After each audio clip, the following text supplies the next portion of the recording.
I'm going to make a few more of these valet trays.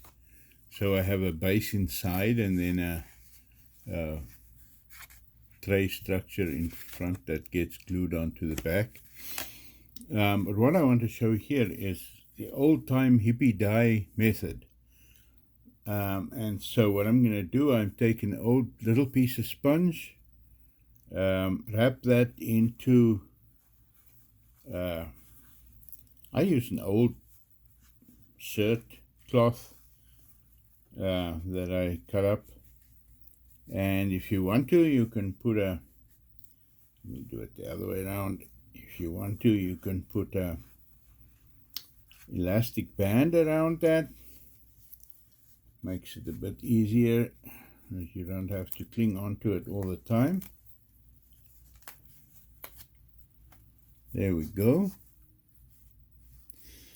And now, this is the piece I'm going to do first. I want it red and blue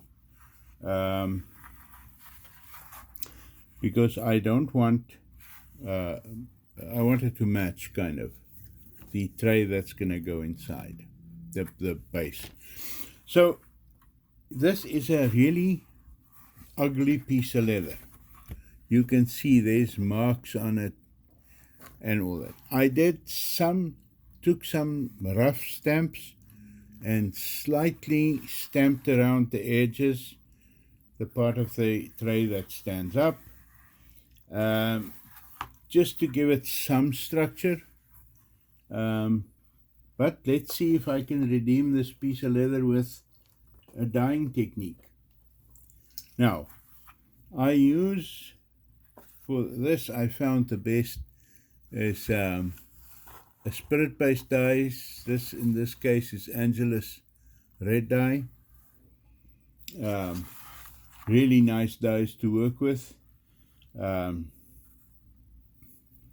Water-based dyes does not work too well for this particular technique.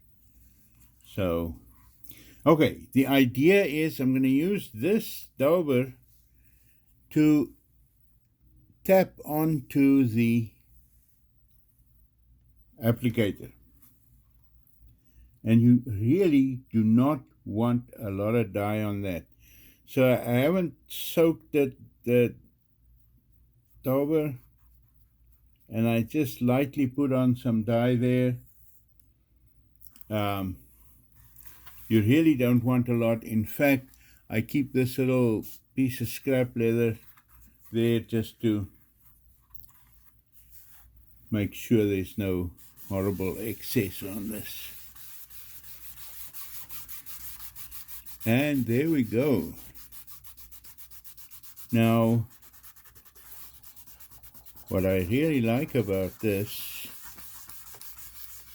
is you can make it brighter or darker, for that matter, if you want to. So just on the very edge at the top, I'm going to apply a bit more, just so that the edge is a bit darker. But you see, of course, the applicator gets less dye on it as you go along. So where you really want to have it light, you do that afterwards. So there we go with a really light application. Ooh, table is shaking. This is tough work.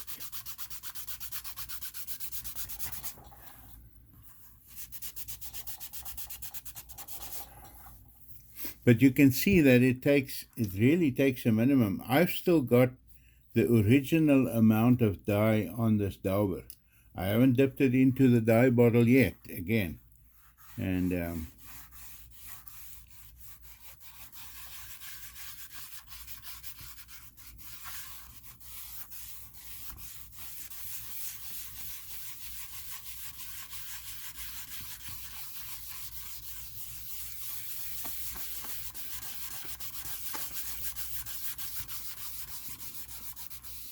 Well, I originally thought of doing this one red and black, but I really like how the red is coming out.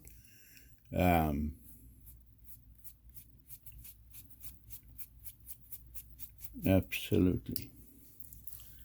So let's just make it slightly darker around the edges.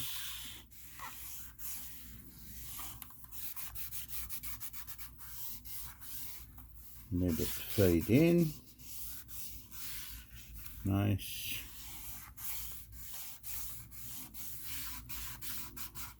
Okay, and you'll see that the stamps that I put on there is just giving a very rough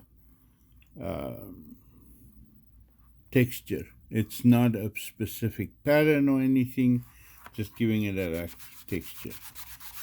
And the truly bad marks that was on there, let me focus on them. There you can see them. They kind of disappeared, and they're not affected. Okay, so let me swap colors here. I'm going to go to the blue Angelus dye. I've got a second, no, that's the first one. I've got a second dauber prepared for that. And what I want to do with this one is the back. So let me put this aside. My tray comes up to there, and you see the back is not super smooth. The flesh side of this piece of leather, not super smooth. So let's see if we can make that workable.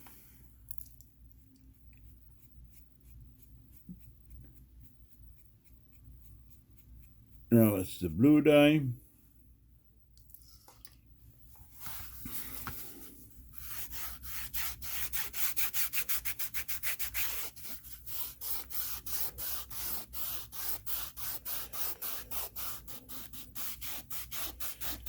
The outside of this is going to be visible, but not the inside. The tray bottom gets glued inside, right there. You see, so.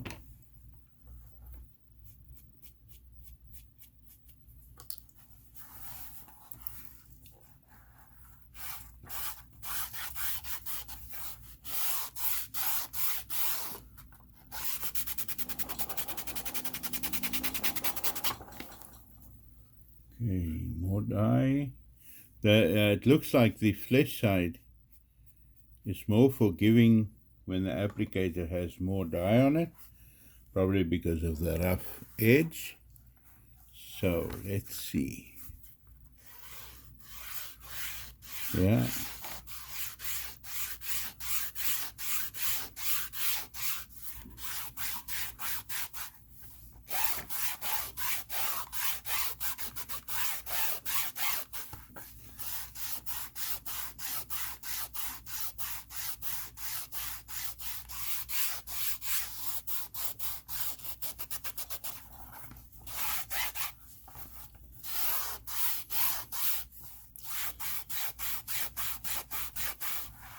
There we go.